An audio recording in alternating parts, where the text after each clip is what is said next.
Why do you have a Uh, $11,000 student loan? I've been paying on it since 1999 and did not take advantage of paying the last 3 years. So you've got to get in high gear mode because if you'll get this mess cleaned off, you'll have plenty of money to save Yeah. and Yeah. invest. Well, But you got so many payments coming out, you ain't got any room in your budget to invest. Taking out student loans was the single-handedly worst mistake I've ever made in my entire life.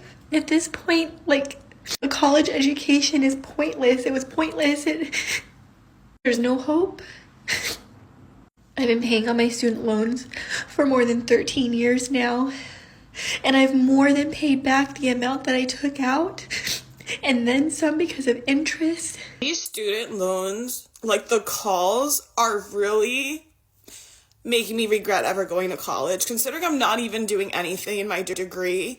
But like these calls are just a reminder that I'm like, first of all, doing nothing with my life. Second of all, broke as I literally cannot pay off an amount on these damn student loans. And then the fact that they're so relentless. They call every person in my family. They call people not related to me, but like associated with me. And I don't even know how it's just crazy. Like you're coming at me for my own little debt when this country's in debt.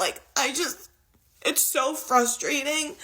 And it gets me so angry. What's going on, guys? JC Nita here, property owner, investor, and online content creation dabbler, back with another video. And today we're talking about something that's near and dear to a lot of people's hearts, unfortunately, and that is student loan debt. You have student loan debt? Yes. I'd say maybe 15,000. Do you have student loan debt? Yeah. Can I ask you how much student loan debt you have? 5-ish K that I would have to pay off soon. Like, it's not that bad yet because it's only first semester. How much would you say you'll have towards the end of school? Like, yeah, probably 50K. Do you have student loan debt? Yes. How much student loan debt do you have? Honestly, I would say I'm like pretty privileged in comparison to a lot of other people. Like I have under 10,000, but I have friends that have 40,000, so Yeah. I can't complain. Do you have student loan debt? Oh god, I don't even know. I'm probably gonna take out like so much money. How much do you think you would have to take out? For another like 3 years, I guess I'm gonna take out like 60. I don't know when taking out debt became such a normalized thing to do. I'm guessing it's around the time that the federal government started to subsidize student loans, and because they started subsidizing loans, universities and colleges started raising tuition prices because they know it was guaranteed or backed by the government. And because of those high prices of tuition, now we have to take out more money to pay for the same classes. And most people don't have 10, 20, 30, $40,000 in cash to pay for these classes. So what do? They get into debt. But what I find very shocking is that the way people talk about it. These students are talking about this debt like it's a walk in the park, like it's nothing. And I don't know what their majors are, but when they graduate, this debt is very real.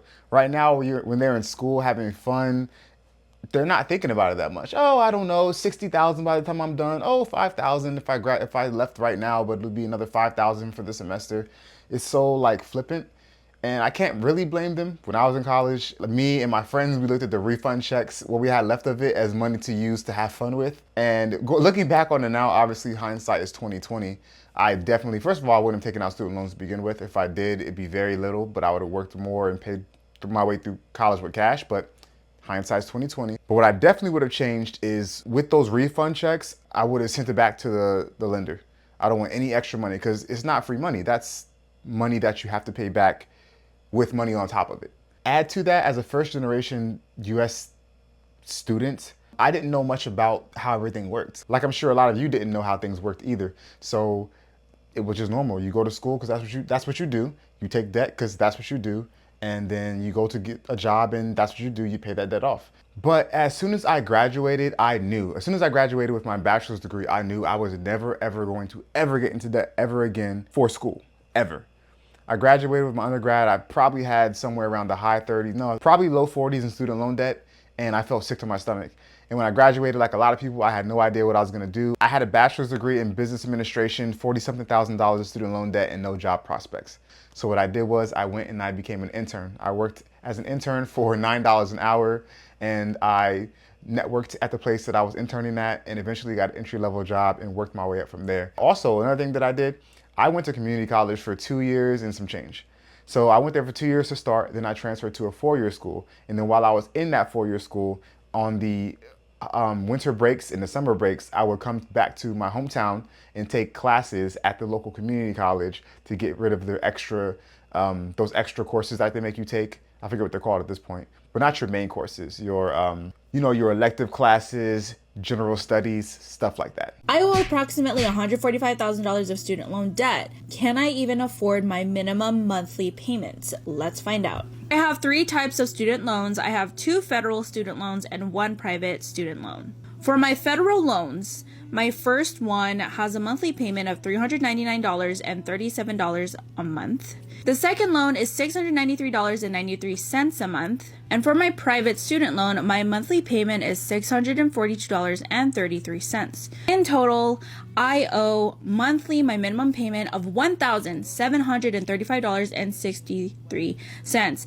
That is a crazy amount of money. Do I even make enough money to afford this? For my average, I'm averaging my take home. This isn't my gross income. So this is the average I make approximately per month for my take home. I do have 3 jobs. I have a full-time job and I'm a home infusion nurse, and I also work as a per diem hospice nurse, and I also make additional money on TikTok. So in total, I make approximately an average take home of $8,180.66. So my student loans is about 21% of my monthly payments, and this also does not take into account like my monthly mortgage, other like monthly payments that I have for bills and utilities and all of that stuff. This doesn't sound that bad. $145,000 worth of student loans is very scary. But the good thing about this person is that she's a nurse. And she said, a home health nurse, and I forget the first thing she said. But nonetheless, she's in a profession that pays pretty well. And as you can see, her take-home net, she said, not gross, net is around 8,000 something, 8,100 and some change. So that's pretty good. So also, I think she said looking at her finger, I think she's married. So I'm assuming she's splitting costs with her husband or her partner. So that's another thing. Nonetheless, she seems to be okay. But it does have me thinking about, because whenever people go to school, I think that a lot of people don't necessarily consider what the ROI of their degree is going to be. They go to school, a lot of people too, they go to school and they get a degree in something that they're interested in, like the humanities or history and art. Nothing wrong with that at all. But unfortunately, a lot of those types of degrees don't have that high of a return on investment, which is what ROI stands for. So it made me curious to see what the most common fields of study are for bachelor's degrees and which degrees have the highest ROI. So let's take a look. I pulled up this website. It's the National Center for Education Statistics. And I pulled up their chart, their Fast Facts chart, on the most common undergraduate fields of study. And the question is, what are the most common fields of study for undergraduate students? So let's go down to the bachelor's degrees area. And here it is. As we can see, this is for a number of bachelor's degrees conferred by degree granting post-secondary institutions. And it has years 2011 through 2022. And if we take a look at this table, or this graph rather, it's a line chart, and we can change it. We can make it a table. If we look at the table, the number one, the most common degree, as you can see, is a business degree. And that holds true for essentially for the last 13 years or so. Between 2021 and 2022, looks like there was 375, almost 376,000 bachelor's degrees in business conferred.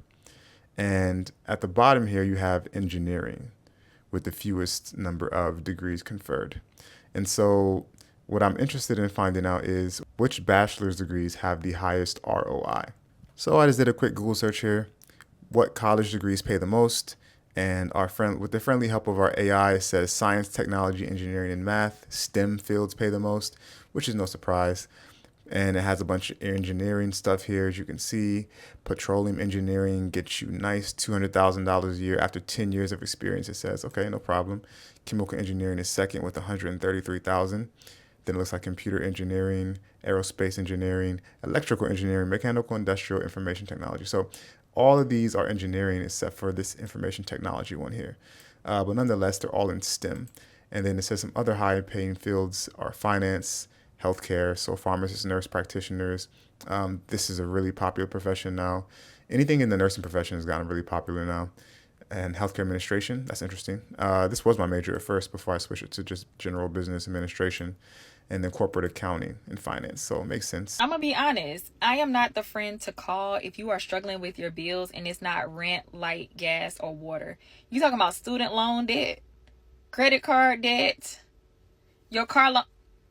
I'm gonna say F them bills. What's most important to me right now is my mental health and being able to take care of the things that are most important. My debt is not. I don't care about my credit score. Y'all lost me. Okay, I gave up. There are people right now who literally have no more money after they get paid. They're using their credit cards for everything, and they're just getting in more debt, more debt, more debt, to where they are drowning. You know, my priority is not the banks. The banks are going to be okay. And I'm not giving advice. I'm just talking to you the truth. There was a point in my life where I literally didn't want to live because I was so behind in my debt and all my payments. And then I just thought about it. I can't afford to care. To be honest, I can't afford to care. And don't get it twisted. This is not me telling you do not pay your bills. You know, don't do that. I'm not saying that. I'm saying I didn't. But I am telling you, try to get some payment arrangements on this debt. Who cares? Get a deferment. Take care of yourself. Catch up first. And then eventually you'll be able to pay that stuff off. But right now, that is not the most important thing if you're struggling. Whew. All right, so I'll be honest. I mean, she's funny, she's comical. And I know she was injecting humor into a serious situation because she does bring up a good point. And it's sad that she says at one point she considered, you know, what she considered because of her debt. That should never be the case. And I'm sorry to hear that. And hopefully no one is experiencing that. And if you are, I mean, obviously, I hope that you go and you find a way to get help. Seriously. She made it into a comedy type situation about pretty much if it's not an essential need like food, shelter, water, then she's not worried about it. And, you know, one could say, well, you got yourself into all this debt, you owe these creditors back, which is true. But she also brought a good point up about how some people have to, you know, they're paycheck to paycheck and they're working hard and they're barely making ends meet or they're not making ends meet. And because they're not making ends meet, that's where the credit cards come in to make up for it, which is unfortunate. So there are a lot of things that can be said about this. Like, you know, you got to grind harder. Like this one person, the last person worked 3 jobs, she said, or 2 jobs, and she's online, but that takes time. And so, I mean, there's a lot that could be said about it. What I am curious about though is what happens when you don't pay your loans. Because I have heard a lot of people say, you know what, forget it. I can't afford my student loans. I'm not going to worry about them. I can't afford my credit card debt. But this is about student loans, so we'll stick to that. What happens if you don't pay them? So let's take a look, actually. So what happens if you don't pay your student loans? And this is by Investopedia. So it says that student loan debt is one of the most significant issues impacting Americans' lives today. You can say that again. It says, please do not ignore your debt since this can have serious consequences. Let's see what those consequences are. Key takeaways. Let's just script down. First, you're considered delinquent. Okay, so it's going over. First, after 90 days, if you don't pay your student loans that are overdue, you become officially delinquent and your credit score takes a hit. But as that person said, she doesn't really care about the credit score. And truth be told, it's not as big of a deal as it seems that online social media will make you think it is. It's important, but it's not the end all be all. Let's see what else happens here. Then it says it may be years before the federal government gets involved, but if they do get involved, this is where the scary stuff can start to happen. They can seize your tax refund and they can apply it to your outstanding debt and they can garnish your paycheck. Now that's the scary part to me. And I actually know people personally who are having their paychecks garnished because they were not able to pay back their student loans. And it's a very unfortunate and serious thing, unfortunately. Okay, guys, so there you have it. If you made it this far, I really, really appreciate you for continuing to rock with me. It means so much. And if you don't mind leaving a like for the YouTube algorithm, it helps a lot. And if you feel so inclined to subscribe, no pressure. And until next time, make great financial decisions.